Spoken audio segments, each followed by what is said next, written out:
Buenas tardes, profesor Jesús. Muy buenas tardes. ¿Qué tal, profesor? Buenas tardes, chicos, ¿cómo están? A ver, voy a compartir la pantalla, ¿ya?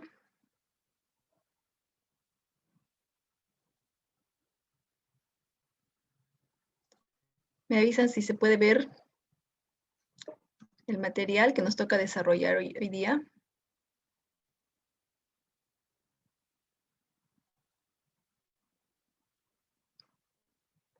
¿Qué tal, Diego? Buenas tardes. Alondra, buenas tardes.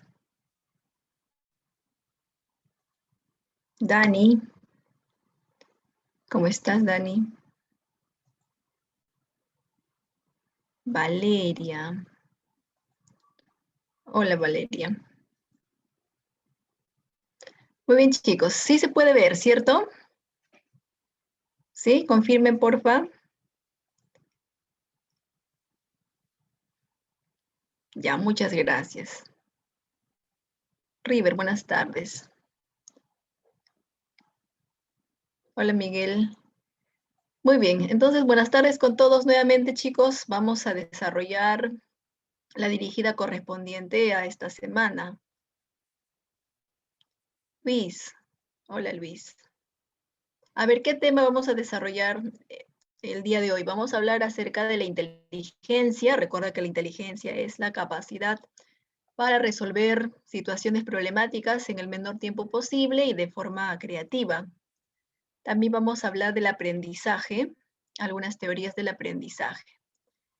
El psicoanálisis, no te olvides que el padre del psicoanálisis es Sigmund Freud, ¿verdad? Y Freud habla principalmente acerca de su teoría del inconsciente. Y dos disciplinas filosóficas, la nociología, disciplina filosófica que estudia el conocimiento, y la axiología, disciplina filosófica que estudia el valor de las cosas. Entonces nos concentramos en la pregunta número 1. A ver, ¿qué dice acá en esta preguntita? Dice, la inteligencia que cada individuo desarrolla independientemente, donde el coeficiente o cociente intelectual no es fundamental. Bueno, existen muchas teorías de la inteligencia, ¿verdad? Tenemos, por ejemplo, a la teoría de las inteligencias múltiples, de Howard Gardner. Tenemos a la teoría de la inteligencia según Cattell. Cattell, por ejemplo, clasifica la inteligencia en inteligencia fluida e inteligencia cristalizada. Y considera que la inteligencia fluida es cuando solucionamos un problema donde no hacemos uso de la experiencia. Recordemos que los niños principalmente tienen inteligencia fluida. Solucionan un problema sin la necesidad de su experiencia, porque tampoco tienen mucha experiencia los niños. En cambio, los adultos tienen inteligencia cristalizada. Es aquel tipo de inteligencia donde sí se necesita de la experiencia. Los adultos, nuestros abuelos, por ejemplo, también nuestros padres, que son adultos, siempre para solucionar un problema hacen uso de la experiencia. Estas dos le pertenece a la teoría de Cattell, pero también tenemos la teoría de las inteligencias múltiples de Howard Gardner. Y la respuesta a esta pregunta número 1 va a ser la alternativa C. La alternativa C me habla de las inteligencias múltiples. Howard Gardner habló de 7 hasta 8 tipos de inteligencias. Por ejemplo, la inteligencia matemática, ustedes que son del ciclo UNI, de hecho que tienen inteligencia matemática o lógico-matemático. También tenemos la inteligencia lingüística, aquellos que sobresalen en el curso de letras tienen inteligencia lingüística y los que sobresalen en números tienen inteligencia lógico-matemático. Pero también hay alumnos que de repente no sobresalen ni en números ni en letras, pero sí sobresalen en baile, por ejemplo. Sobresalen a la hora de bailar, ellos mismos son, bailan, hacen su coreografía, sus piruetas. Entonces, dentro de la teoría de las inteligencias múltiples también está la inteligencia kinestésica, que consiste en que hay personas que sobresalen en el baile o sobresalen en algún deporte, son muy buenos en algún deporte. Quiere decir que estos 7 u 8 tipos de inteligencia son independientes. Independientes, ¿por qué? Porque uno puede desarrollar un tipo de inteligencia, el otro podría desarrollar el otro tipo de inteligencia, entonces, de manera independiente, cada uno de nosotros desarrollamos uno o varios tipos de inteligencia. Acá no es importante el coeficiente intelectual, o sea, cuánto sacas, ¿no? 100 de coeficiente intelectual, 120 de coeficiente intelectual. Aquí no es importante cuánto sacamos en el coeficiente intelectual. Acá es importante qué es lo que más desarrollamos. Si desarrollamos mayor facilidad de palabra a la hora de hablar o a la hora de escribir, entonces inteligencia lingüística. Si desarrollamos mayor capacidad para el baile, inteligencia kinestésica. Entonces es la teoría de Howard Gardner. Por lo tanto, en la pregunta 1, la respuesta sería la alternativa C. En la pregunta 2, me habla del reflejo.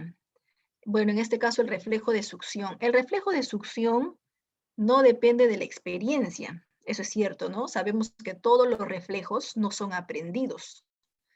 Todos los reflejos son innatos. Innato, la palabra innato significa que no depende de la experiencia. Todos los reflejos son respuestas incondicionadas. Esa palabra incondicionada significa que no depende del aprendizaje o no depende de la experiencia.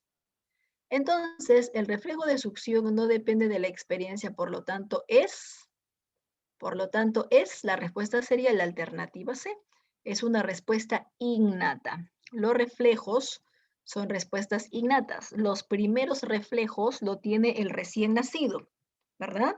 El recién nacido tiene el reflejo de succión, tiene el reflejo de prensión. Acuérdate que el reflejo de prensión se llama también reflejo darwiniano, cuando alguien toca la palma de su mano y este pequeñito te sujeta, ¿no? Te sujeta la mano, o te sujeta el cabello, o sujeta el lapicero cuando le entregas el lapicero. Entonces, todo lo que le llega a la palma de la mano lo sujeta.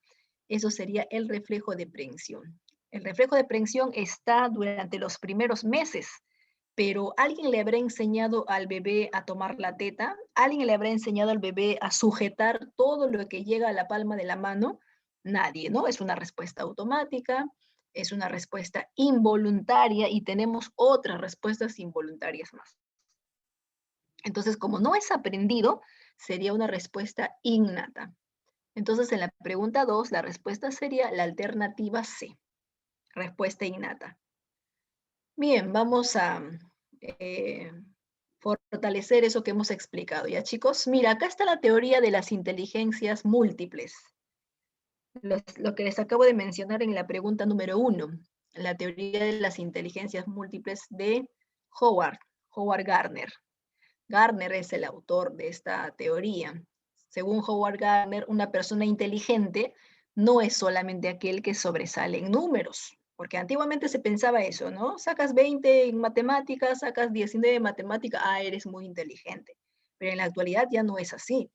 En la actualidad hay alumnos que destacan en matemáticas, pero lamentablemente no sobresalen en letras.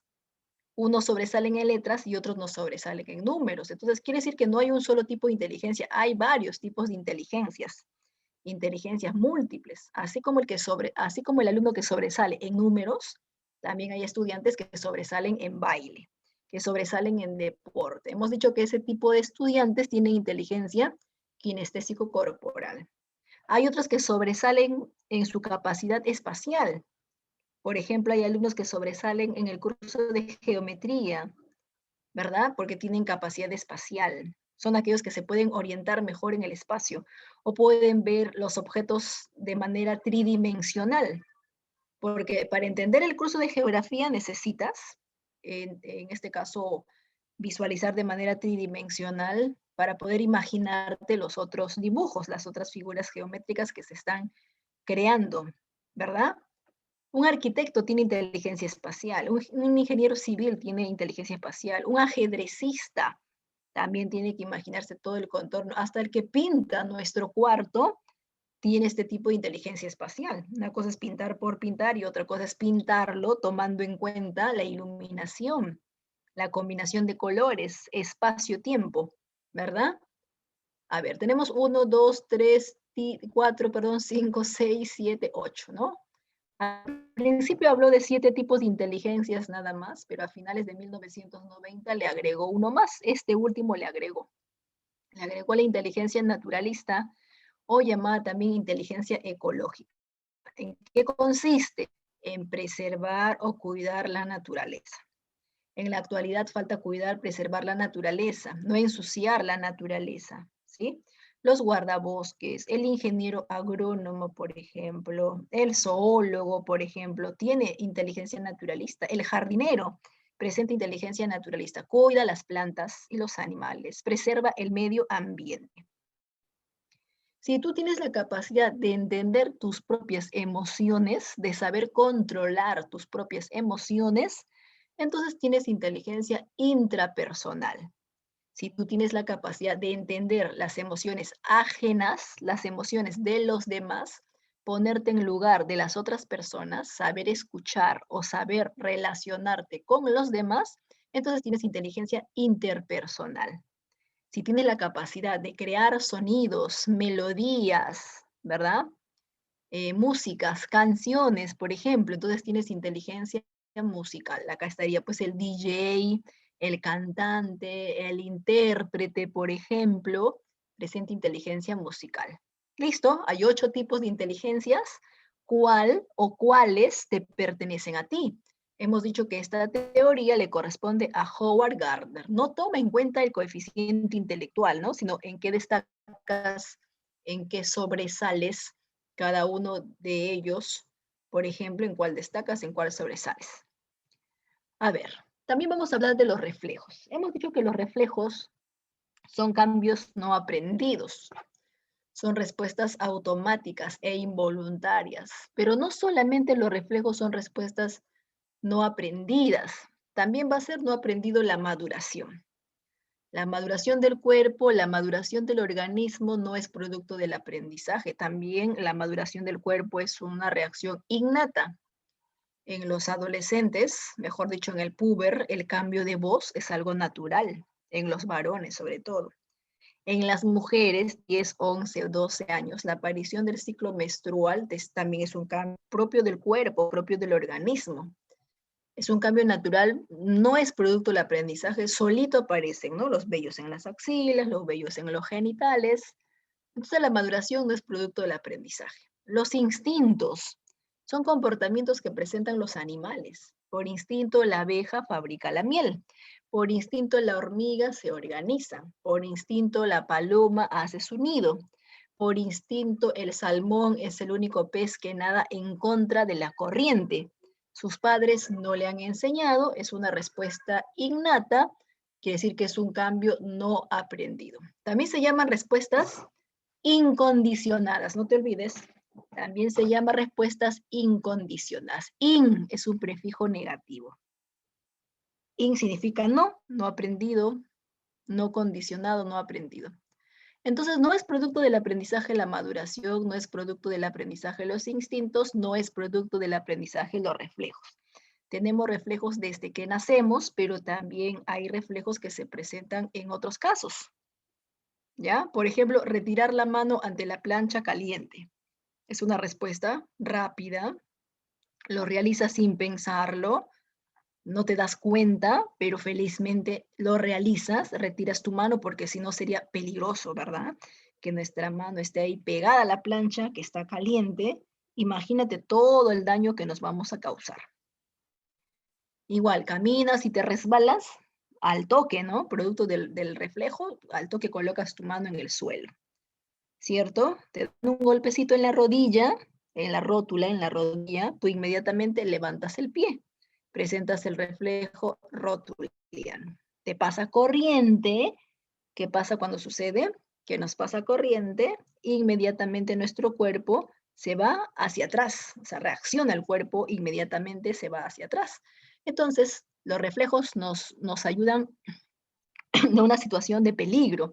Entonces, los reflejos ayudan a nuestro cuerpo, ayudan a nuestro organismo. No es aprendido los reflejos, no es aprendido los instintos, no es aprendido la maduración, tampoco es aprendido la adaptación sensorial. Acostumbrarnos al frío, acostumbrarnos al calor, acostumbrarnos al bullicio, si es que vivimos al costado del mercado, acostumbrarnos al bullicio, si es que vivimos cerca de la riel del tren, también, ¿no? El bullicio del tren. Acostumbrarnos al sonido de la turbina, si es que cerca del aeropuerto, acostumbrarnos a olores, como lo hace el señor que recoge la basura, ¿verdad? Entonces, no es aprendido, el cuerpo también poco a poco se prepara para este acostumbramiento o adaptación. Los estados temporales tampoco es aprendido, por ejemplo, nadie enseña a tener hambre, nadie te enseña a sentirte cansado, el cuerpo te comunica, el cuerpo te avisa que necesitamos todo esto para restablecernos. Entonces, todos estos cambios que puedes observar aquí en esta diapositiva son innatos. Todos estos cambios no son aprendidos, son respuestas incondicionadas. Bien, con eso entonces hemos reforzado, en este caso, la pregunta número 2, ¿verdad? Pasamos a la preguntita 3, a ver qué dice acá. Consideraba que el aprendizaje no es cuestión de repetición, como el condicionamiento, ni de la práctica, sino de comprensión. A ver, ¿quién consideraba que el aprendizaje no es cuestión de repetición, sino es cuestión de comprensión? ¿Quién de todos estos autores? Acá vamos a dar como respuesta a este personaje que estoy señalando, Köhler. Köhler o Kohler, él sería el encargado de esta teoría por comprensión de relaciones, ¿ya? Así se llama su teoría del aprendizaje, teoría por comprensión de relaciones. El de Pavlov ya hemos hablado, ¿no? Anteriormente, Pavlov le enseña a un perrito a salivar ante la campana. El de Skinner también hemos hablado, ¿verdad? Skinner le enseña a una rata a presionar palancas. Pero Köhler o Kohler, su teoría se llama teoría por descubrimiento de relaciones, comprensión de relaciones, o llamado también insight, así también se le conoce, o insight. Köhler hace experimentos con monos, le presenta varias situaciones problemáticas.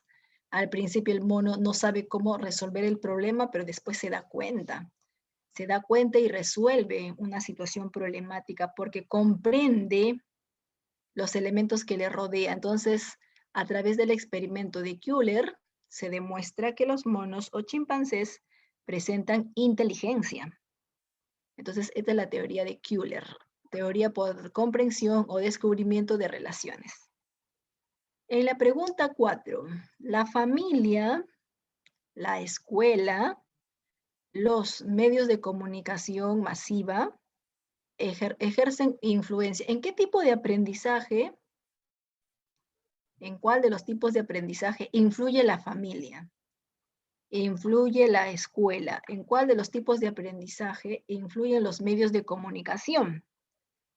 Bueno, sabemos que la familia, escuela y medios de comunicación son elementos externos, ¿verdad?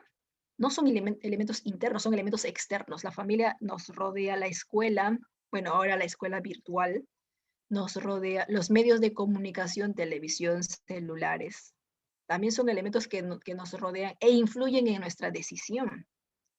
Hasta influyen en nuestra forma de vestimenta, influyen en nuestra opinión. Pero ¿qué tipo de aprendizaje será? Aprendizaje social. El aprendizaje social es el tipo de aprendizaje que depende de los demás, del contexto.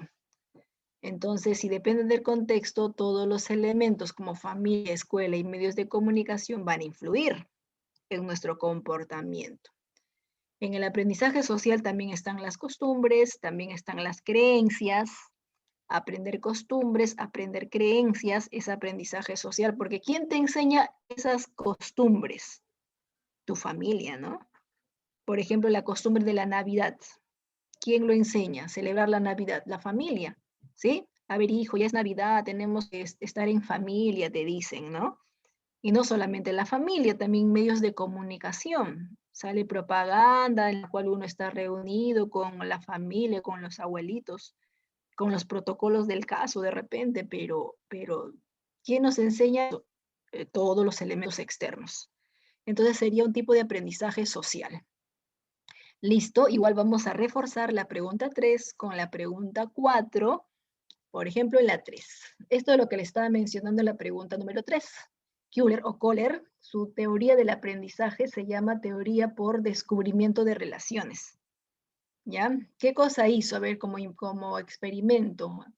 Tiene varios experimentos. En este caso, por ejemplo, él ha colocado cajas. Mira acá, observamos que los monitos tienen cajas. En este caso, la caja está uno encima de otro, ¿no? Hasta alcanzar su plátano, pero así no era al principio. Al principio todas estas cajas en diferentes lugares. Por ejemplo, una cajita por acá, la otra caja por este lado y la otra caja por este lado, o sea, en diferentes lugares. Y arriba había colgado comida, su plátano, su banana. Y como los monitos están hambrientos al principio, ya, como los monitos están hambrientos, no se habían dado cuenta que a través de la caja, si es que se suben, podían alcanzar su comida. Al principio no se habían dado cuenta de eso. Simplemente saltaban queriendo alcanzar la comida, otra vez saltaban queriendo alcanzar la comida, ¿ya? Y después se les ocurre que ante ese problema, como no lo pueden alcanzar, entonces pueden hacer uso de la caja. Empiezan a subirse primero sobre una caja, saltan, siguen sin alcanzar la comida, vuelven a saltar, siguen sin alcanzar la comida y de pronto descubren que si colocan una caja encima de otra caja, así, ¿no? Tipo escalera, ya, ahora sí pueden alcanzar su alimento. Y al final eso hicieron y alcanzaron su comida, como puedes ver en este gráfico. Entonces, quiere decir que los monitos tienen raciocinio, tienen capacidad de comprender una situación problemática, de descubrir, ¿verdad?, cómo solucionar un problema. O sea, tienen incluso hasta coeficiente intelectual. De ahí que algunos de la NASA hacen experimentos en monos, hasta los mandan pues fuera del planeta también, ¿no? Entonces, han hecho muchos experimentos con los monitos, con estos animales, aunque ya también existe un grupo, una sociedad protectora de animales que cuestiona todo esto, ¿verdad? Entonces, los monitos descubren la relación que hay entre las cajas, en el tamaño, el ponerlo uno encima de otro. Más o menos solucionan un problema similar que un niño de 5 años, ¿no? Más o menos solucionan un problema similar que un niño de 4 años, ¿verdad? Como si tuvieran el coeficiente intelectual de un pequeñito de esa edad, ¿cierto? Entonces, ese es el experimento de Wolfgang Köhler. El principio que utilizó en esta teoría se llamó principio de insight. La palabra insight significa descubrimiento repentino. Ustedes a la palabra insight lo conocen como se me prendió el foquito, a ver, ¿qué hago? Tengo un problema, mi reloj se ha malogrado, o tengo que llegar a cierto lugar, pero está prohibido salir, pero mi familiar está grave, ¿cómo hago, no? Para tal o cual situación, y de pronto sientes, se te ocurre, ¿no? Se te ocurre una respuesta repentina. Sientes que de la nada aparece una solución repentina, como una iluminación, ¿verdad? A tu problema. Eso se llama insight. El insight, el descubrimiento, la solución repentina, entonces están dando vueltas y vueltas, cómo alcanzar al principio la comida, cómo, ¿no? De qué manera, y al final se le ocurre a uno de los monitos subirse en una caja. Y nada, aún así siguen saltando y nada, que se alcanza la comida, ¿verdad? Y al final se le ocurre a uno de los monitos colocarlo uno encima de otro, ¿cierto? Y mira, ¿no? Se le apareció repentinamente esta solución. Entonces se le ocurrió el aprendizaje por insight o descubrimiento de relaciones. Para la pregunta 4, vamos a hablar de los tipos de aprendizaje. Tenemos el aprendizaje motor, que consiste en aprender todo lo que son movimientos. Por ejemplo, bailar, escribir, nadar. Al nadar hay movimientos, al jugar fútbol hay movimientos.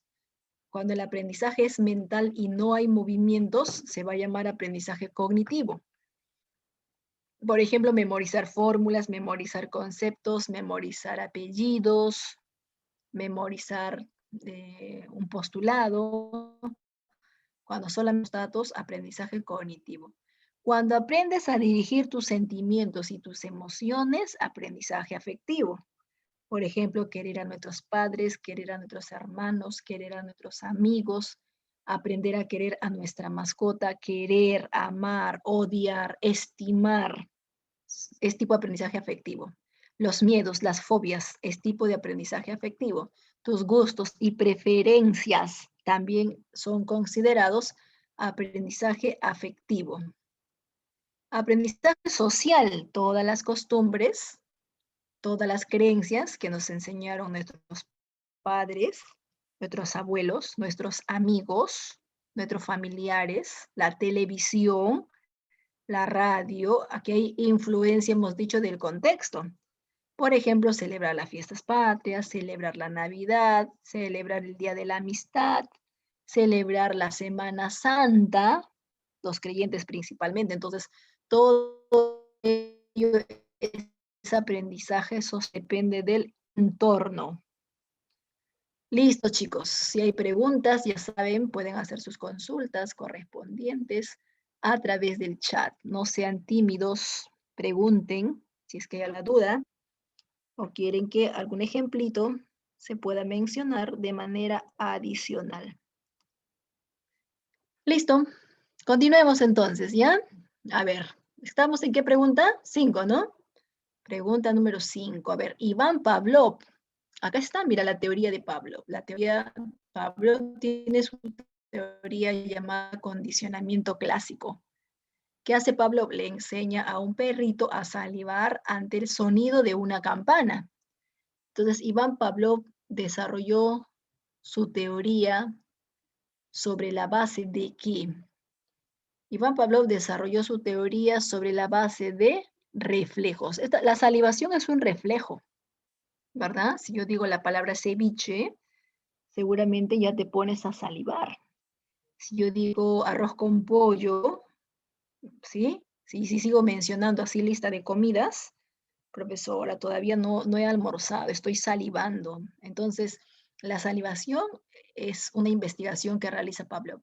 Pavlov, destacado fisiólogo ruso, ganador de medicina en el año de 1904, hizo investigaciones sobre la parte fisiológica, sobre la parte digestiva, sobre la salivación en los animales, ¿verdad?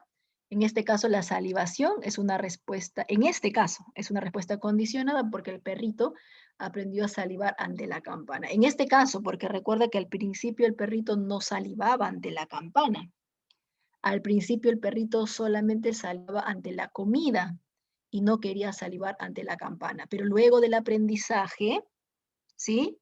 Recién, ¿no? Pavlov logra que el perrito aprenda a salivar ante la campana. Entonces, es un reflejo la salivación, pero en este caso se ha condicionado, se ha hecho una respuesta condicionada porque logró el aprendizaje. Si la respuesta es condicionada, el estímulo que provoca una respuesta aprendida, el estímulo que provoca una respuesta condicionada o respuesta aprendida también lleva ese nombre. Estímulo condicionado, todo estímulo condicionado provoca una respuesta que también es condicionada. Esa es la teoría entonces de Pavlov. Entonces habla de las respuestas aprendidas o respuestas condicionadas y el reflejo, ¿verdad? Es una de las investigaciones que realiza este personaje, Iván Pavlov. Pavlov pertenece a la escuela psicológica llamada reflexología, ¿ya? A esa escuela pertenece. Pero sus investigaciones de esta escuela reflexológica, sus investigaciones hasta la actualidad son muy importantes en el tema del aprendizaje. Entonces, uno de los aportes de Iván Pavlov es el tema del aprendizaje. Aportó bastante en este tema del aprendizaje, en este tema de las respuestas condicionadas.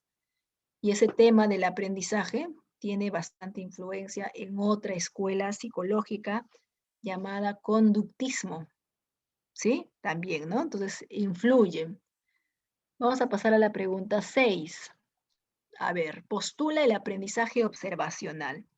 ¿Cuál de todos estos investigadores me habla del aprendizaje observacional? Quiere decir que aprendemos observando, copiando la conducta de papá, copiando la conducta de mamá, así como la pequeñita, ¿no? Que observa claramente cómo la mamá se maquilla y luego la pequeñita, en un descuido, copia, reproduce.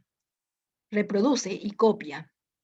Entonces, agarra los cosméticos de la mamá, agarra sus collares, sus aretes de la mamá y empieza a maquillarse todita. Entonces, esta pequeñita aprendió mirando a su modelo, que es su mamá, mirando al modelo que es el papá. O sea, el modelo puede ser mamá, papá, tíos, hermanos, primos, vecinos, o el personaje de la televisión que tanto nos agrada, también puede ser el modelo, ¿cierto? Entonces, postula el aprendizaje observacional, es decir, aquello obtenido como resultado de la observación de conductas ajenas que tiende a repetir. Conductas ajenas, aunque en general la observación es de personas cercanas. Siempre que las consecuencias hayan sido gratificantes o positivas, ellos tienden a observar y a repetir ese comportamiento, producto de la observación. A ver, chicos, acá, ¿quién será el representante de esta teoría en la pregunta 6? Vamos a colocar la respuesta. Acá está. La respuesta es el psicólogo Albert Bandura. Albert Bandura habla del aprendizaje por imitación, o también llamado aprendizaje observacional. Por imitación, copiamos la conducta de los demás. Acuérdate, tú copiabas a ese personaje favorito de la televisión. Acuérdate, ¿verdad? Entonces, los pequeñitos, según Albert Bandura, principalmente son los niños que aprenden observando. Los adolescentes también, los adultos también, pero es un tipo de aprendizaje principal, primordial en los pequeñitos. De ahí que los adultos tienen que dar el ejemplo, porque los pequeñitos observan atentamente al hermano mayor cómo se comporta, observan atentamente a los padres cómo se comportan y copian, ¿no? Copian la conducta de su modelo. Si su modelo a seguir es la mamá, copian la conducta de la mamá, toda renegona. Si el modelo a seguir es del papá, copian la conducta del papá, si es que se impone. Entonces, de algún familiar o de algún vecino con la cual pues le ha llamado mucho la atención. Ese tipo de aprendizaje se llama aprendizaje observacional por imitación. También se llama aprendizaje por modelamiento porque hay un modelo presente. También se llama aprendizaje social porque ¿qué cosa copiamos? El entorno, ¿no? Nuestra sociedad es lo que estamos copiando, ¿verdad? También se va a llamar así aprendizaje social. Entonces, justo de lo que estamos hablando, del aprendizaje social. Esta teoría, a ver qué clave hemos marcado, chicos, en la pregunta 6. La A, ¿no? La A. Albert Bandura, la teoría del aprendizaje por observación le pertenece a Albert Bandura. Y acá está este personaje, Albert Bandura. Su teoría se va a llamar aprendizaje vicario. Su teoría también se le conoce como aprendizaje social o aprendizaje por observación. Tiene varios nombres. Aprendizaje por modelamiento también, recuerda, toma nota. Aprendizaje por modelamiento porque hay un modelo que copiamos o seguimos. Tiene varios nombres entonces, ¿ya? Recibe los nombres de aprendizaje vicario, aprendizaje observacional, aprendizaje por imitación, modelado o aprendizaje social o cognitivo también. ¿En qué consiste este tipo de aprendizaje? Bueno, está basado en la observación de la conducta de los demás. Lo que mira en la televisión, el pequeñito lo repite.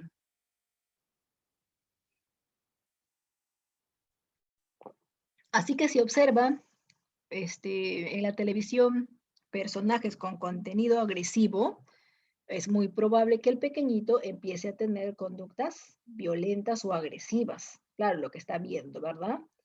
Si observa, en este caso, programas donde no hay contenido agresivo, entonces significa que el pequeñito no va a presentar conductas agresivas. Igual, ¿no? Si en la casa no hay violencia, no lo va a repetir, pero si es que hay violencia, insultos, apodos, maltratos, probablemente él va a repetir eso con sus hermanitos menores. Teoría del condicionamiento vicario de Albert Bandura. Ya, ahora pasamos a la pregunta 7. En la pregunta 7 me dice, ¿cómo se llama aquel aprendizaje que desempeña un papel decisivo en el proceso de socialización? Porque el niño aprende conductas que le son indispensables para su convivencia. Bueno, acabamos de mencionarlo, ¿verdad? Acabamos de mencionarlo, chicos. ¿Cómo se llama aquel aprendizaje donde el niño aprende, asimila todo su entorno social?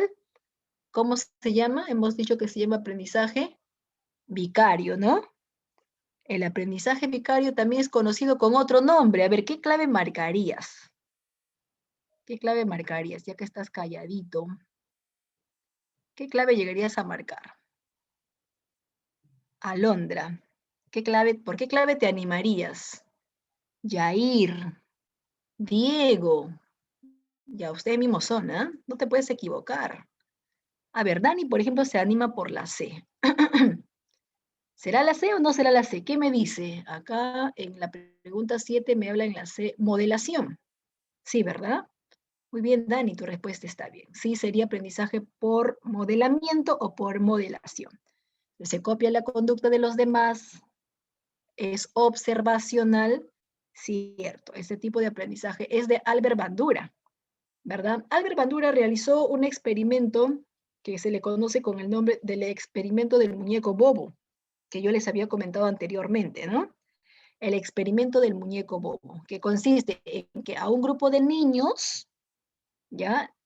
Albert Bandura le hace ver programa con contenido agresivo y después de ver este programa, este grupo de niños pasan a un cuarto donde está este muñeco de plástico, el muñeco bobo, y repiten exactamente lo que han visto en la televisión. En la televisión han visto que a un muñequito lo estaban agarrando a golpes, a patadas. Lo mismo hicieron este grupo de pequeñitos que habían observado conductas violentas. Lo mismo hicieron con el muñeco bobo, con el muñeco de plástico, felizmente de plástico, ¿verdad? Pero había otro grupo de niños que vieron también otro programa de televisión con cero contenido agresivo. Y a este otro grupo, más adelante, le pusieron también en otro cuarto, en otra habitación, con el mismo muñeco, con el mismo muñeco de plástico. Y grande fue la sorpresa cuando estos pequeñitos no le hicieron absolutamente nada, pues, al muñeco. No lo golpearon, no lo maltrataron. Es por eso que se llega a la conclusión, ¿no? Repetimos lo que observamos, generalmente. Entonces, está bien tu respuesta. En el caso del jovencito, sería aprendizaje por modelamiento de Albert Bandura. Pasamos a la pregunta 8. En la pregunta 8 me hablan acerca de un estado, acerca de un estado psicofisiológico. ¿Cómo se llama aquel estado psicofisiológico? Donde se suspende parcialmente la actividad consciente y voluntaria. O sea, de forma momentánea. ¿Dónde se suspende de forma momentánea la actividad consciente o, en este caso, la actividad consciente y voluntaria?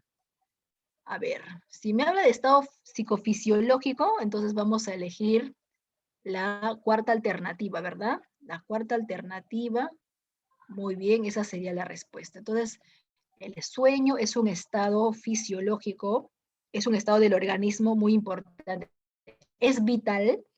Recuerda que es muy importante dormir la cantidad de horas adecuadas. Estamos hablando entre 6 a 8 horas aproximadamente. Es lo que se recomienda. 6 a 8 horas aproximadamente. Incluso hasta 10 horas es lo que se recomienda. ¿Ya? Lo que no se recomienda es dormir menos de 4 horas. Menos de 4 horas sí no se recomienda porque hay efectos secundarios, cansancio, mareo, irritabilidad, mal humor, porque recuerda que esta actividad fisiológica o psicofisiológica es muy importante. Cumple varias finalidades. El sueño cumple varias finalidades. Cuando tú estás dormido, se sintetizan las vitaminas, se absorben y se sintetizan las vitaminas. Cuando tú duermes, tu cuerpo se restablece de todo lo que has hecho durante el día, ¿no? Durante el día has estudiado, has trabajado, has estudiado, has ayudado en los quehaceres de la casa, los padres. Hacemos tantas cosas durante el día que en la noche, generalmente en la noche, ¿verdad? Cuando dormimos, queremos restablecer nuestro cuerpo, queremos restablecer ese desgaste, esa energía. Entonces, el sueño tiene esa finalidad de reparación, pero también tiene la finalidad de que se sintetizan nuestras vitaminas cuando dormimos. Es por eso que tú comparas a una persona que no duerme bien con una persona que duerme bien. Una persona que no duerme bien, que trasnocha, por ejemplo, entonces su rostro, su postura, su piel misma, ¿verdad? Es como que tuviese envejecimiento prematuro. Por eso que es muy importante dormir la cantidad de horas adecuadas, ¿ya? Porque también dormir bien involucra que vas a estar atento, concentrado, de repente te estás tambaleando, ya estás que te caes, porque has estado hasta noche, muy noche en las redes sociales, o estudiando, entonces, o con insomnio, ¿verdad? Entonces, es muy importante dormir la cantidad de horas adecuadas porque el organismo tiene que estar reparado, descansado. Así va a tener mejor aprendizaje, así va a poder prestar mejor la debida atención. Entonces, es un estado fisiológico, así como el hambre, así como la sed, es una necesidad vital, biológica muy importante, no te olvides, entre 6 a 8 horas, si es posible 10, son la cantidad recomendable. ¿Está bien, chicos? Muy bien. Preguntas. Por ahí me están preguntando si tener sueño dentro de otro sueño puede generar el no dormir bien. No, no hay ningún problema si nosotros soñamos y dentro de ese sueño hay otro sueño. El no dormir bien ocurre más bien cuando durante todas las horas que estamos durmiendo despertamos a cada rato. O sea, cuántas veces soñamos? No hay ningún problema. Profesora, yo he soñado 3 veces, 2 veces, dentro de un sueño tenía otro sueño, no hay ningún problema. Lo importante es que lleguemos a dormir de corrido. Claro, eso es lo importante. Mientras que tú duermas de corrido, tus 6 horas, mientras que tú duermas de corrido, tus 8 horas, excelente. No hay ningún problema. Pero ¿qué pasa si yo estoy durmiendo y a la mitad de mi sueño me despierto, ¿no? Me despierto por ansiedad. Ahora, por ejemplo, este encierro, muchos que desarrollan crisis de ansiedad despiertan de un momento a otro de la nada. La falta de ventilación, como hace calor también, ¿no? La sofocación, la falta de ventilación también, de un momento a otro, a medianoche despertamos, o 3 de la mañana, 4 de la mañana. Las pesadillas. Tengo una pesadilla a las 4 de la mañana, ni más quiero dormir porque tengo miedo a que la pesadilla se repita, ¿verdad? Un temblor o un movimiento sísmico. Entonces, si mi sueño se ve interrumpido, eso sí es un problema. La interrupción del sueño hace que uno no duerma bien, no descanse bien. Eso sí sería un problema. Pero de ahí a que tú sueñes 2, 3, 4, 5 veces, las imágenes, no hay ningún inconveniente. Listo, chicos. Gracias por sus preguntas que me están haciendo al privado. Bien, pasamos entonces a la pregunta número 9, ¿verdad? Ya estamos en la pregunta número 9. Y en la pregunta 9 me habla acerca de la atención, los tipos de atención. Bueno, tenemos dos tipos de atención. Tenemos la atención voluntaria y tenemos la atención involuntaria. Por ejemplo, ahorita, ¿cuál de los dos tipos de atención tienes? Esperemos que tengas la atención voluntaria, ¿no? Tú estás decidido, o sea, tú, de acuerdo a tu voluntad, tú has decidido prestarle atención a la clase. Cuando tú eres consciente de a qué cosa le estás prestando atención, tú has decidido qué prestar atención, la pregunta 9, la pregunta 10, la alternativa A, la alternativa B. Cuando tú seleccionas y decides a qué cosa prestarle atención, ese tipo de atención se llama atención voluntaria, como en este caso, ¿no? En este dibujito, esta persona ha decidido, por ejemplo, concentrarse en el siguiente párrafo, en la siguiente obra literaria. Entonces, agarra el libro, está bien atento, ¿no? Ese tipo de atención se llama atención voluntaria. Cuando la atención es involuntaria, cuando yo no he decidido prestar atención y de pronto algo llama mi atención, ¿verdad? Por ejemplo, estoy concentrada en la clase, hasta ahí voy a atención voluntaria, ¿no? Estoy concentrada en la clase, atención voluntaria. Pero de pronto los vecinos, que a veces son crueles, no saben que estamos en clases virtuales y de pronto el vecino levanta todo el volumen de su equipo de sonido. De lo que yo estaba prestando atención a mi clase, el sonido, ¿no? El sonido jaló mi atención, el sonido fuerte, jala mi atención, llama mi atención y hace de que lo que estaba prestando atención en mi clase ahora le presta atención al sonido.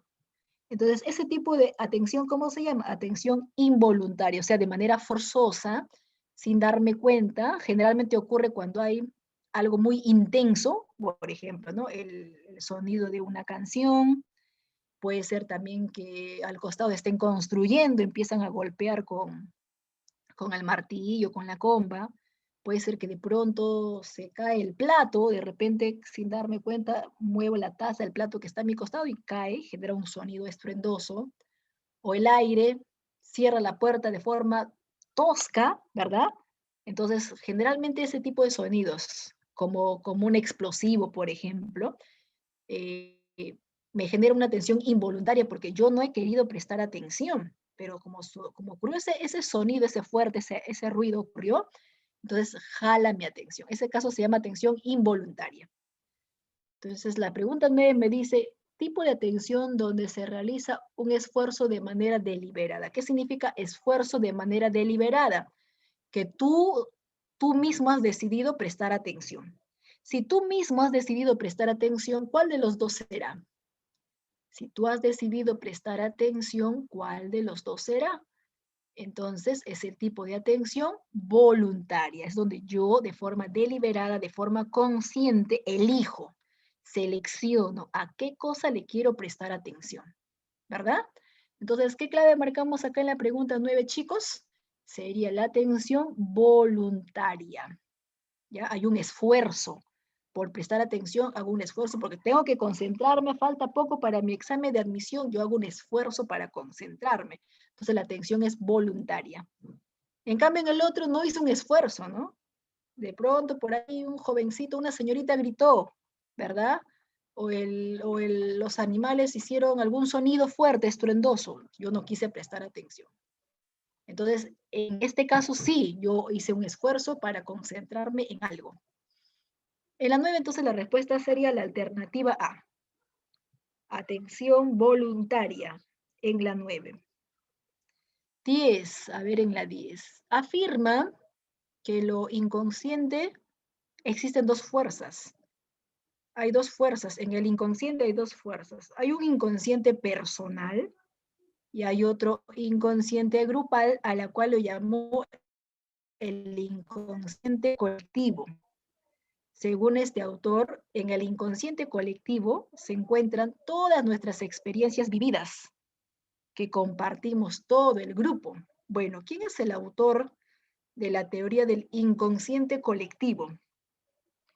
Si me dijera inconsciente nada más, yo marcaría Freud, ¿no? Porque Freud es el del psicoanálisis, la teoría del inconsciente, pero como le han agregado otra palabrita más, inconsciente personal, le han agregado otra palabrita más, inconsciente colectivo, entonces eso no le pertenece a Freud, le pertenece a otro representante también del psicoanálisis.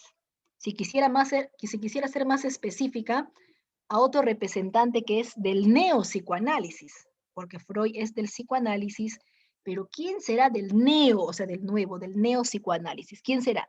Jung. ¿Ya? Jung es representante del neopsicoanálisis. Profesora, ¿por qué había un psicoanálisis y por qué había un neopsicoanálisis? Pues el psicoanálisis, el primerito que se ha fundado es el de Freud, ¿no? Pero más adelante aparecen otros investigadores que deciden continuar con lo que dice Freud, con el psicoanálisis de Freud, solo que le hacen algunos cambios, algunos reajustes. Entonces, a esa nueva escuela, seguidora del psicoanálisis, pero nueva escuela, lo llamaron neopsicoanálisis. Ahí está Jung o Yang, también se pronuncia de esa manera. Jung, acuérdate que Jung es autor de la teoría del introvertido y extrovertido. Bueno, como ustedes no opinan mucho, son tímidos, calladitos, pero sí muy reflexivos y muy analíticos, es probable que sean introvertidos, ¿verdad? Profesora, es que me da vergüenza, ¿qué tal me equivoco? No importa si te equivocas, ¿cierto? Pero la mayoría, bueno, me imagino más o menos, generalmente los chicos de uni son así, ¿no? Calladitos, introvertidos, pero bastante analíticos, eso sí, muy, muy analíticos, muy matemáticos, muy reflexivos, ¿no?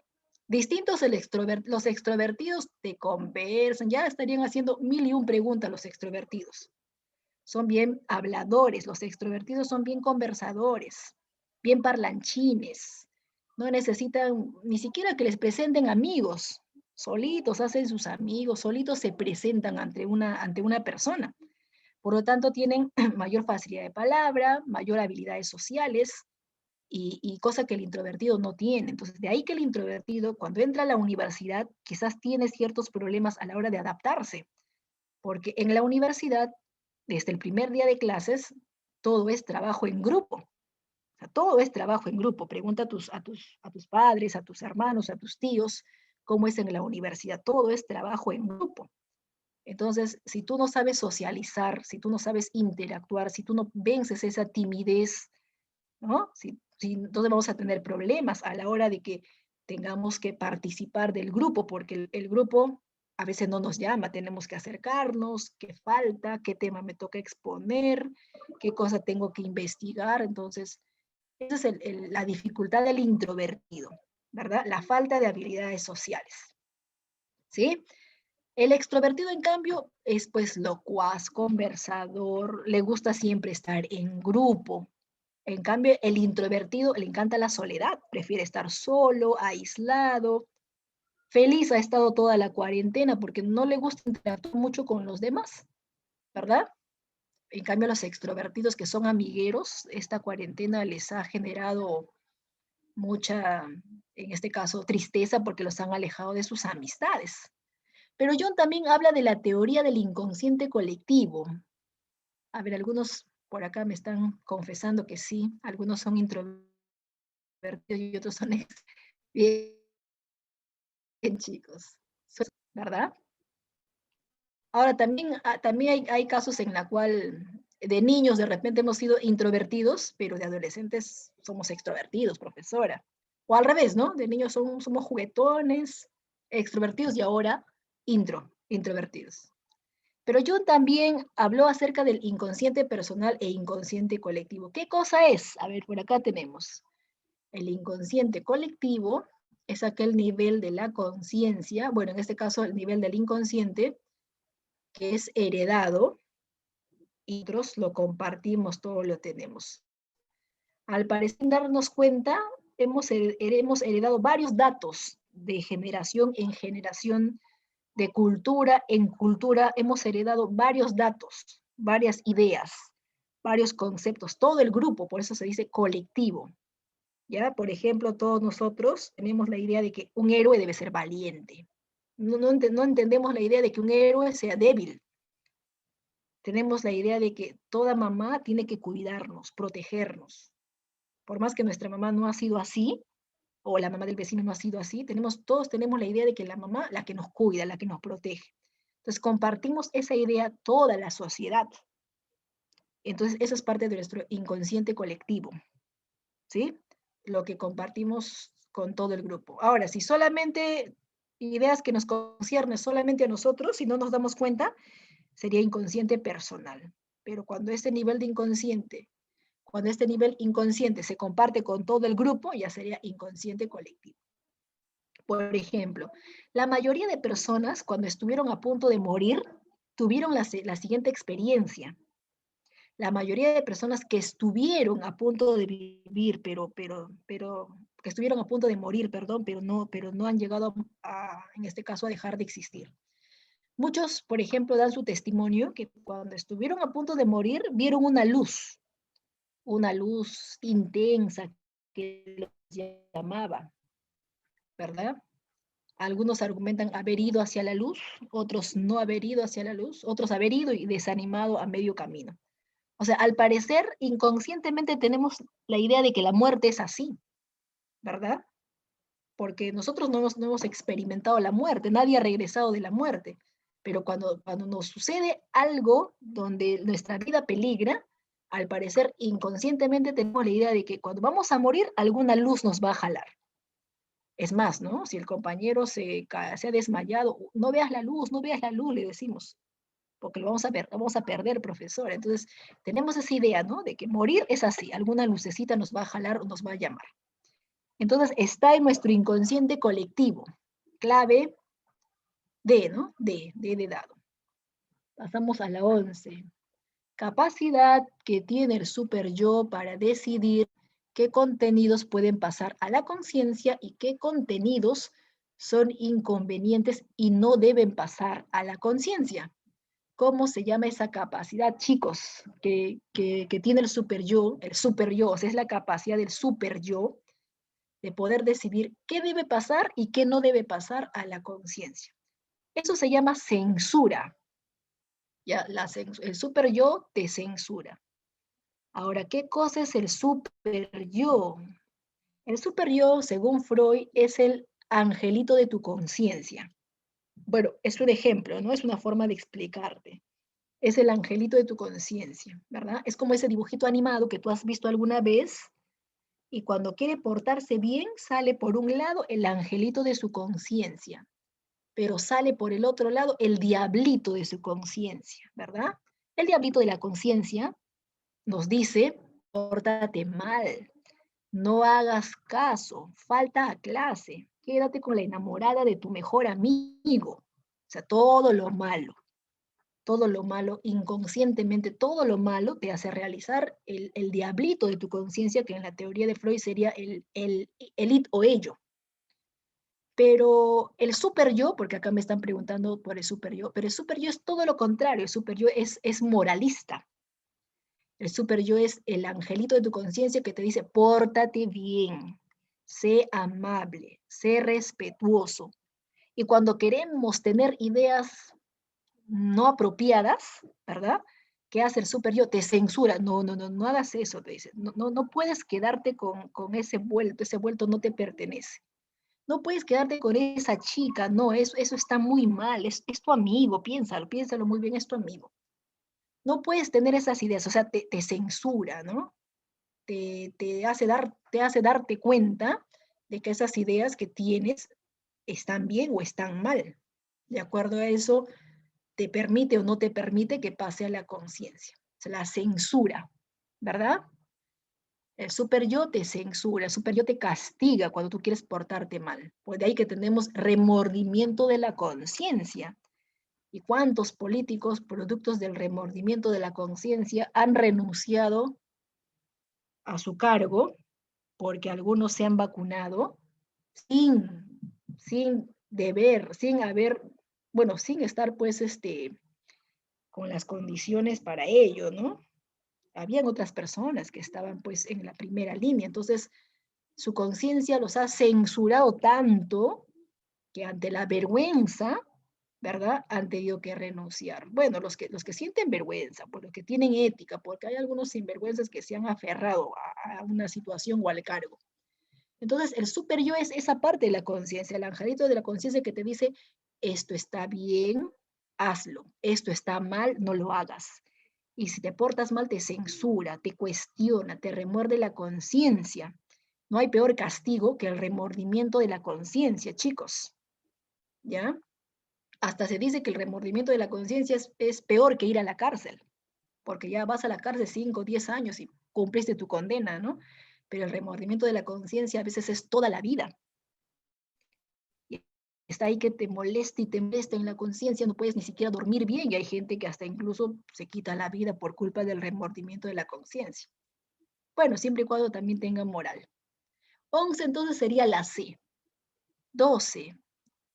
Es el olvido o negación que el yo hace inconscientemente de todos aquellos contenidos que por ser desagradables o inconvenientes pueden ocasionarle la ansiedad. El olvido inconsciente, olvido o negación inconsciente. Bueno, es un mecanismo de defensa. No olvidemos que Freud argumenta que nosotros usamos mecanismos de defensa porque como nos sentimos atacados, ¿verdad? Usamos mecanismos de defensa para aliviar la ansiedad, para aliviar el dolor emocional. Ahora mismo, ¿no? Para sobrellevar esta situación que a muchos nos toca vivir, ¿verdad? De pandemia, usamos muchos mecanismos de defensa para poder sobrellevar la situación. ¿Quién usa el mecanismo de defensa? Nuestro yo, sin darse cuenta inconscientemente. Y uno de los mecanismos más utilizados es el olvido inconsciente. A ese olvido inconsciente se le conoce como represión. La represión es el olvido inconsciente. Es cuando olvidamos porque en el fondo no queremos recordar, ¿verdad? Olvidamos porque si recordamos, el recuerdo nos produce ansiedad, sufrimiento, así que preferimos olvidar. ¿Y cuántas cosas hemos olvidado sin darnos cuenta? ¿Verdad? Hemos olvidado la cita que teníamos con el médico. ¿Y por qué lo hemos olvidado? Dice Freud. Es que inconscientemente no queremos recordar. Inconscientemente no queremos recordar la cita con el médico porque tenemos miedo al diagnóstico, porque tenemos miedo a las agujas o a las colas o al gasto que vamos a realizar.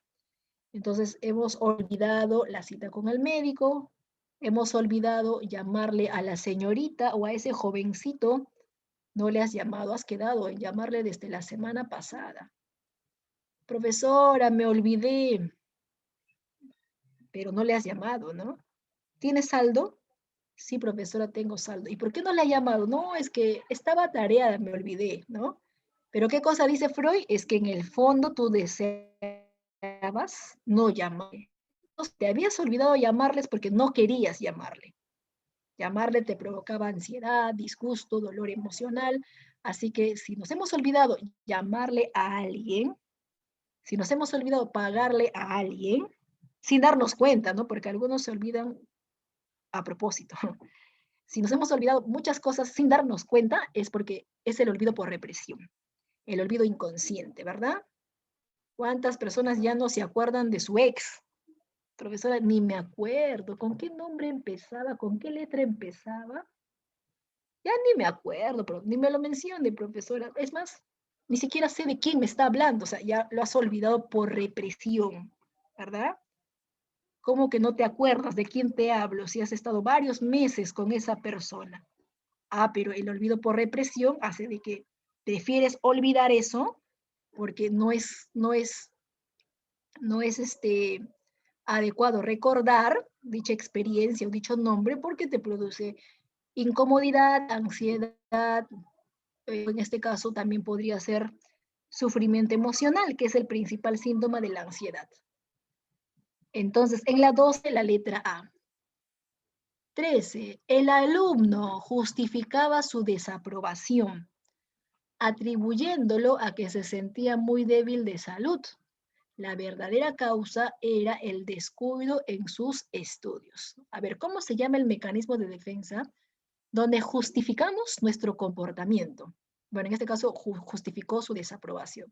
Dijo, bueno, sí, he jalado, he desaprobado. Lo que pasa es que me sentía muy débil, lo que pasa es que estaba mal de salud, lo que pasa que vivo muy lejos, lo que pasa, o sea, todos los argumentos, ¿verdad?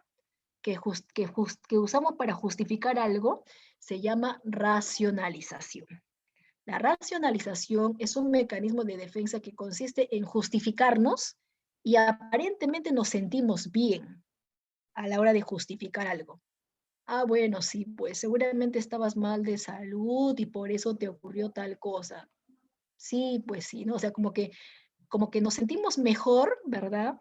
Cuando la otra persona piensa que ha sido así, ¿no? Por ese motivo. O sea, nosotros inconscientemente estamos justificando que por ese motivo nos ha pasado tal hecho, ¿verdad? Entonces, para aliviarnos, ¿no? Para sentirnos mejor, sería fatal de repente pues que estemos culpándonos y culpándonos a cada rato de una desaprobación, por ejemplo, en el año escolar. Entonces, para sentirnos mejor, decimos, es que era porque estaba mal de salud, era porque, bueno, no tenía internet en mi casa, era porque mi wifi estaba muy mal, desaprobé porque no tenía este computador. Entonces, todas las justificaciones son para que nos podamos sentir mejor ante la angustia, ¿no? Ante el dolor emocional. Recuerda que los mecanismos de defensa se usan para ello, para el dolor emocional, ¿verdad? La racionalización, justificarse, ¿correcto? Entonces el jovencito postula a un centro laboral que nunca le llaman y él se empieza a justificar para no sentirse mal, ¿no? Bueno, al fin y al cabo ese lugar muy lejos, ¿no? Pagaban poquito, el jefe era muy renegón o muy renegona.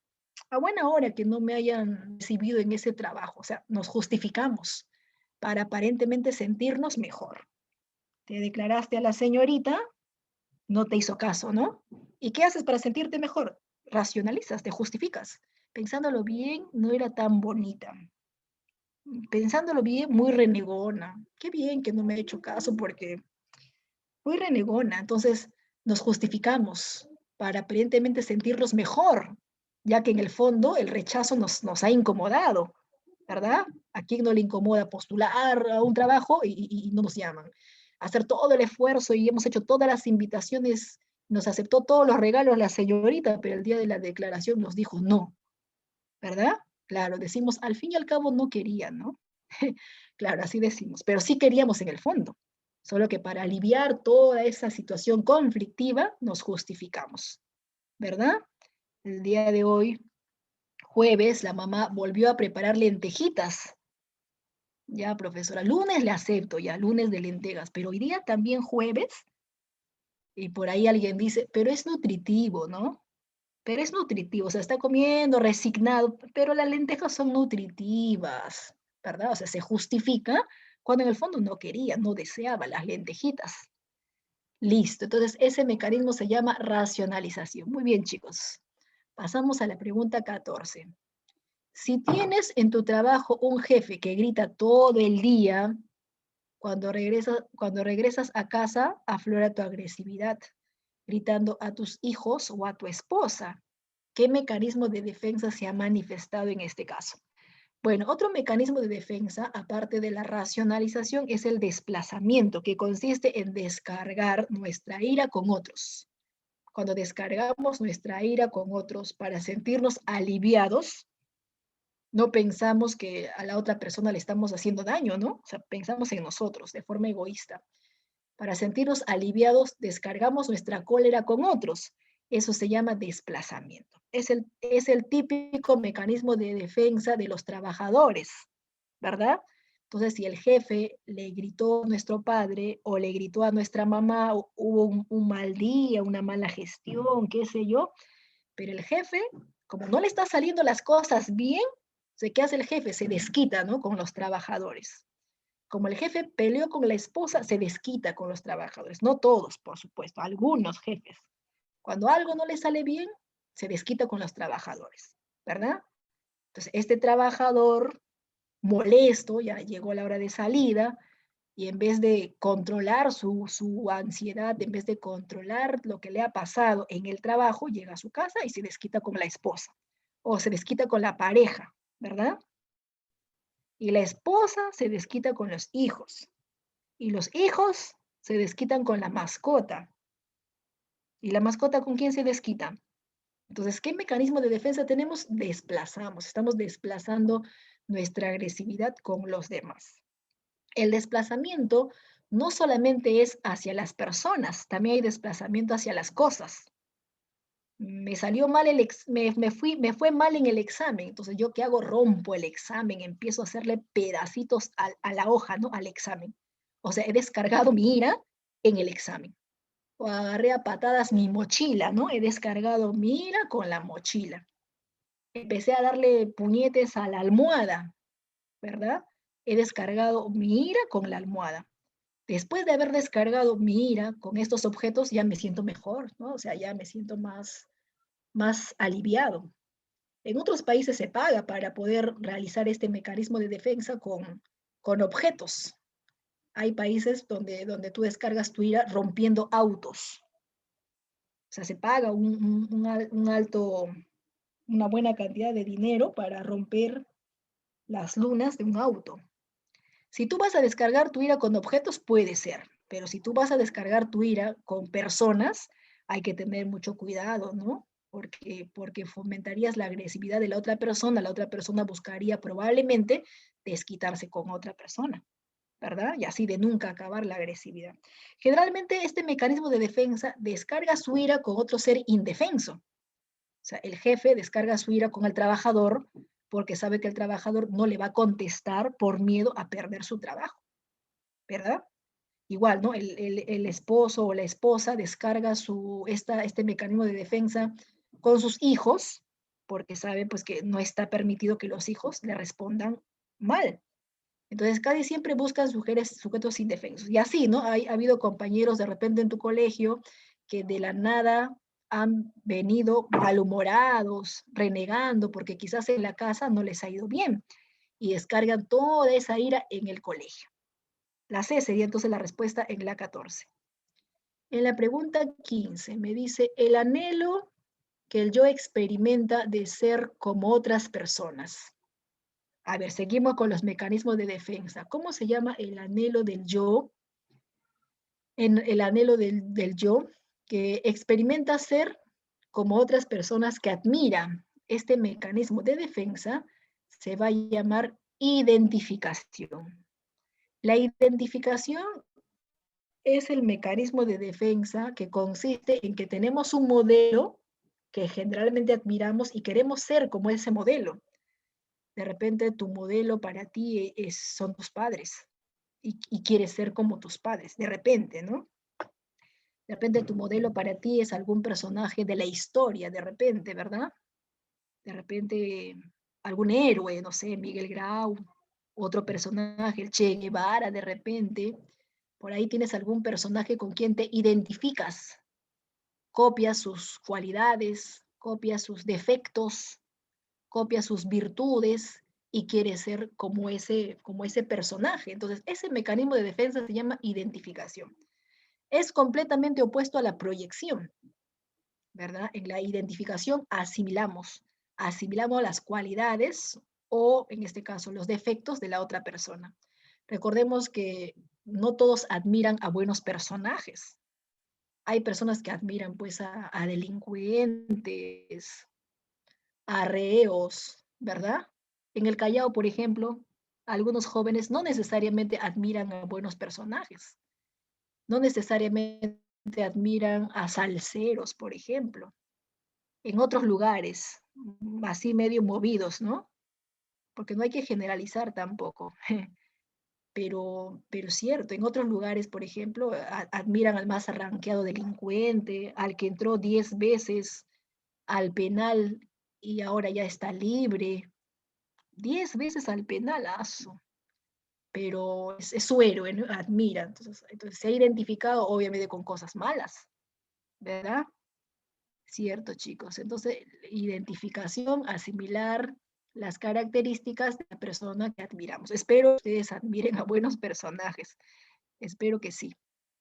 De hecho, ¿no? Si están estudiando es porque admiran a buenos personajes, a personajes correctos. A Maluma, me dicen por acá algunos que admiran, quieren ser como Maluma. Otros quieren ser como Paolo Guerrero, como Anuel, allá. Entonces, identificación. Sería entonces en la 15 la B, identificación. En la pregunta 16, sustentaban, bueno, la 16 es filosofía, si no me equivoco. Sí, 16 es filosofía. A ver, sustentaban que el origen del conocimiento está en la experiencia, no en la imaginación, sino en la experiencia. Quiere decir que el origen o el principio del conocimiento, la fuente de nuestro conocimiento es la experiencia. ¿Cómo se llama esa postura filosófica donde considera que el origen del conocimiento parte de los sentidos? Si yo conozco los sabores es porque he probado los sabores. Si yo conozco el dolor es porque me he caído y me he raspado y me duele hasta ahorita de repente la caída. Entonces todo ingresa a través de los sentidos. Nada hay en la mente que no haya ingresado a través de mis sentidos. Esa postura filosófica, ¿cómo se llama? Muy bien, Luis. Empirismo, ¿verdad?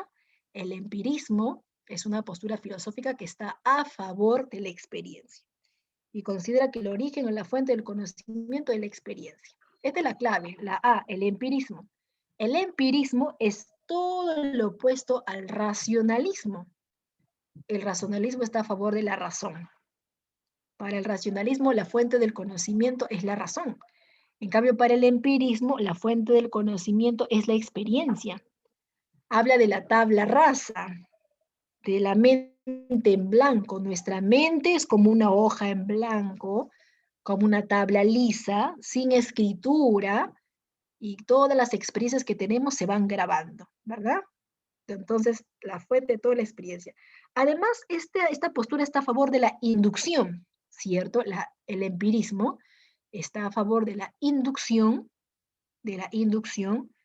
mientras que como este es su contrario, como el racionalismo es su contrario, el racionalismo estaría a favor de la deducción. Racionalismo a favor, en cambio, empirismo a favor de la inducción. La inducción es un método que en la actualidad usa la ciencia. Consiste en hacer investigaciones a partir de hechos particulares, ¿verdad? Se hacen investigaciones en unos cuantos, en 1000, 2000, 3000, se hacen investigaciones en unos cuantos, como la vacuna, que en unos cuantos se coloca porque en algún momento estuvieron en periodo de prueba, ¿verdad? Y una vez que funciona, ya se generaliza, ¿cierto? Entonces estamos hablando de la inducción. Entonces, como la inducción busca para poder, una vez que se comprueba, realiza la generalización, entonces quiere decir que el empirismo está a favor de que las cosas tienen que comprobar. Eso de que las cosas se tienen que comprobar, chicos, se llama a posteriori, después de la experiencia, después de la comprobación. Empirismo, entonces, en la pregunta 16. No te olvides, el máximo representante del empirismo es el filósofo John Locke. John Locke, representante del empirismo, autor de la tabla rasa o tabula rasa. Nada hay en la mente que primero haya pasado por los sentidos. Es a partir de los sentidos. Sería entonces avión, la primera alternativa, la alternativa A en la 16. 17. Planteaban que solo el método deductivo, a ver, hace un instante acabamos de hablar del método deductivo, ¿no? Hemos hablado primero de la inducción en la pregunta 16, la deducción, lo contrario. Planteaban que solo el método deductivo explica la posibilidad de conocer las cosas. A ver, ¿quiénes planteaban el método deductivo? Lo contrario a la pregunta 16. En la pregunta 16 hemos marcado empirismo.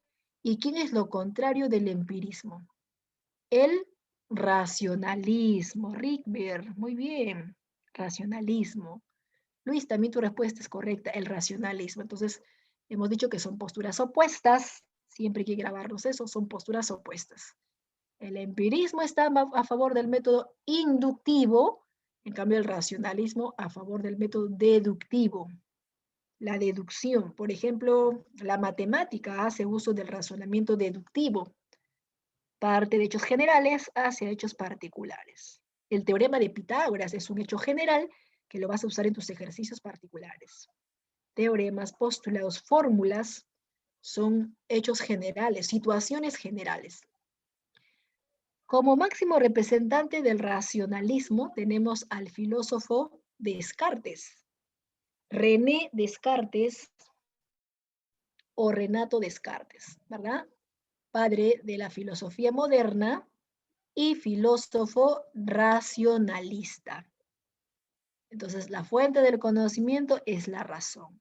Estaba a favor de la matemática o ciencias formales porque la matemática o ciencias formales hace uso de este tipo de razonamiento deductivo.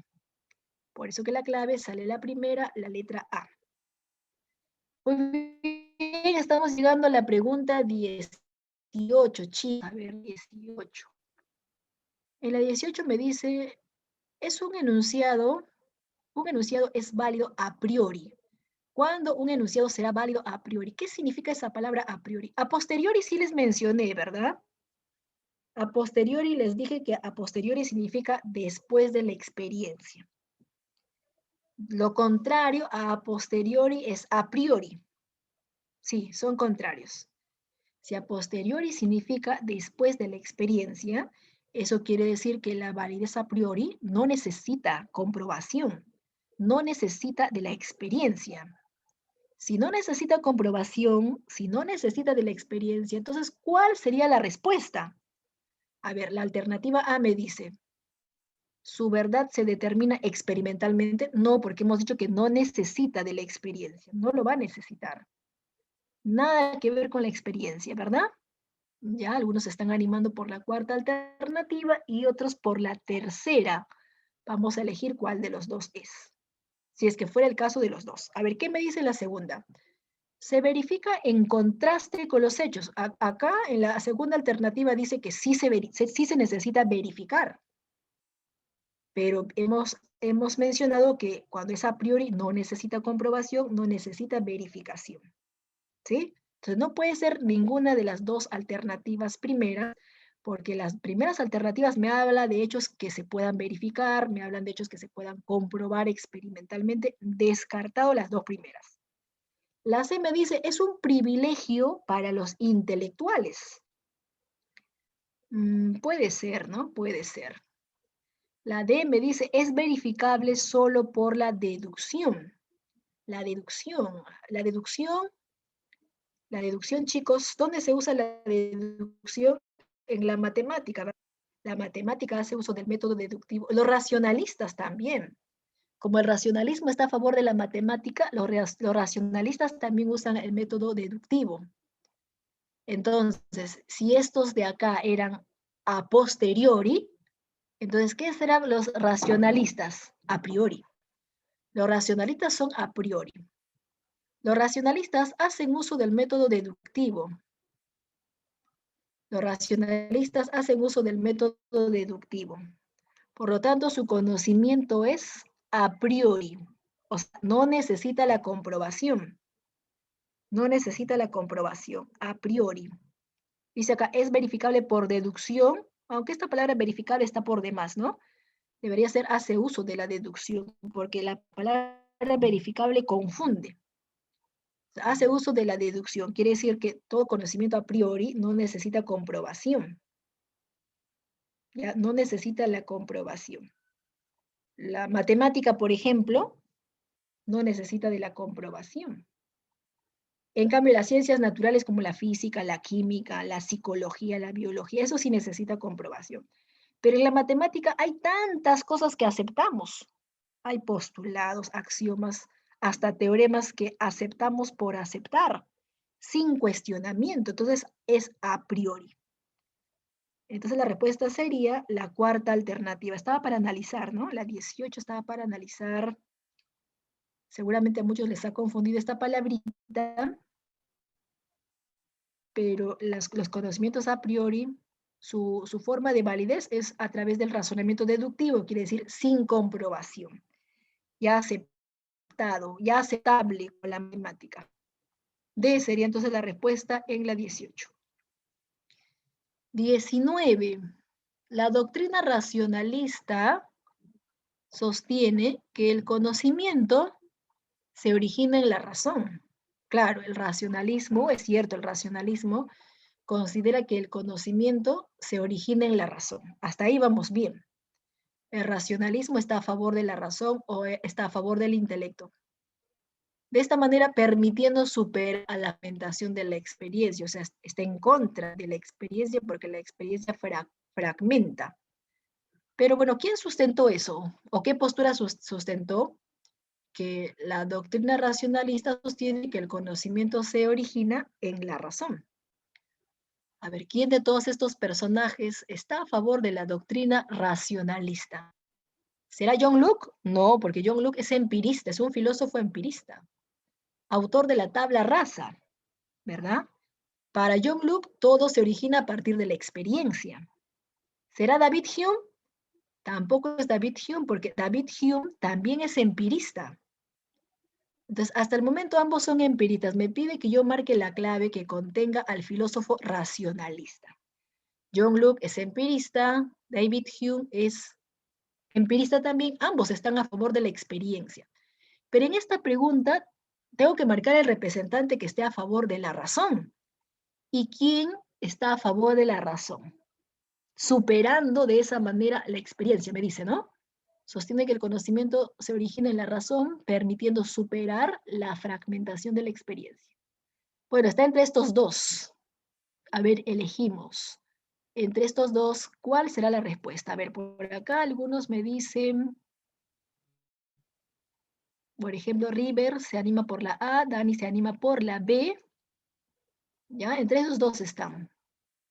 Sartre no, Sartre es un filósofo que aparece después, en la época, en este caso, contemporánea.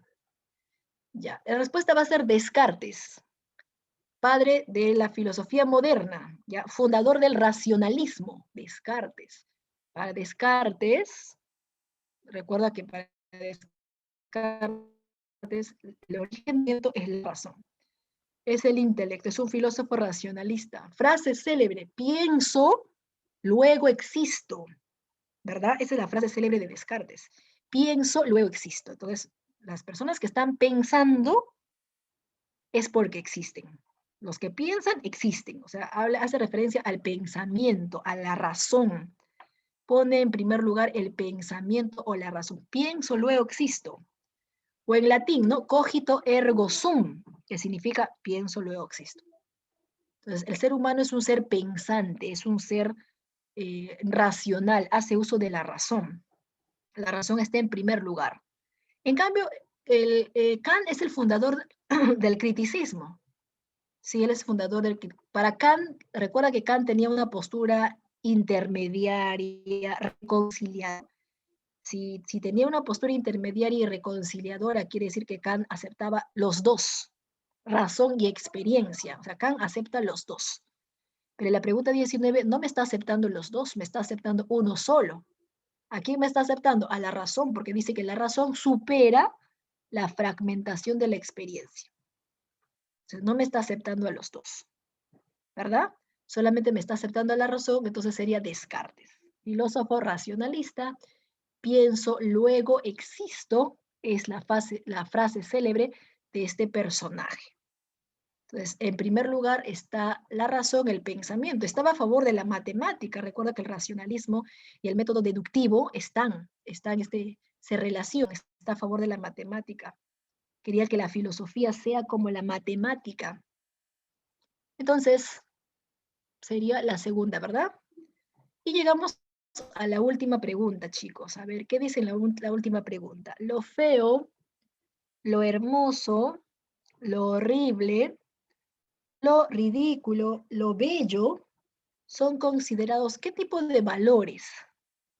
Si hablamos de clasificación de valores, serán valores religiosos, serán valores éticos, serán valores estéticos o serán ideales. ¿Qué tipo de valores? A ver, si valores religiosos no son, ¿no? No son valores religiosos. Valores religiosos, lo sagrado, lo profano, lo espiritual, esos términos, sagrado, espiritual, trascendental, esos términos sí me harían referencia a valores religiosos, ¿verdad? Esos términos, si fuera así, ¿no? Sagrado, profano, espiritual, esos sí serían términos o valores religiosos. O sea, hay varios tipos de valores. Valores religiosos no viene a ser. Si dice bonito, feo, bello, hermoso, ¿qué tipo de valores sería, chicos? Está fácil, ¿eh? La pregunta 20 son valores estéticos. ¿Por qué? Porque habla de la... Es muy bonito. Ah, pero el otro cuadro es hermoso. Esa canción es bella, el volumen. No, no, no, apaga esa canción es horrible. ¿Cómo es posible que escuches ese tipo de canción? ¿Te has fijado en las letras? Horrible esa canción. Esa melodía es hermosa, esa melodía desagradable. Entonces, cuando hablamos de bello, bonito, hermoso, horrible, bellísimo, estamos hablando de valores estéticos, ¿ya? ¿Cuándo serían valores éticos? A ver, valores éticos serían las siguientes palabras: correcto, incorrecto, bueno, malo, ¿verdad? Ahí sí, ¿no? Valores éticos, hace referencia al comportamiento. Las palabras correcto, incorrecto, inmoral, moral, bueno, malo, esas palabras son valores éticos. Bueno, valores ideales no tenemos. Valores afectivos relacionados a los sentimientos, obviamente a las emociones, el amor, el cariño son valores, en este caso, afectivos. Entonces, tenemos toda una clasificación de valores. También hay valores económicos. Los valores económicos referentes a la producción, referentes al dinero, a la ganancia, por ejemplo, valores económicos. Y así hay diferentes clasificaciones de valores.